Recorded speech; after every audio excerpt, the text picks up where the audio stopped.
Guys, panoorin naman natin tong bagong recipe. At ayan, oh, butter. Butter siya na binabanlaw. Tapos pinaliguan, hala.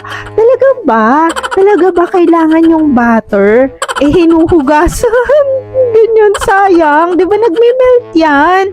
Hala, sayang naman yung butter. Ayan.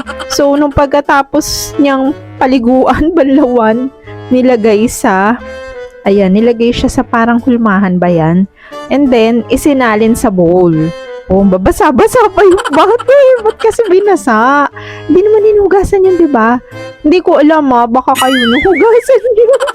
Tapos, ayan, nilagay siya sa water ulit. Nilagyan ng salt ba yun? Salt and then harina. Okay, harina, hinalo-halo.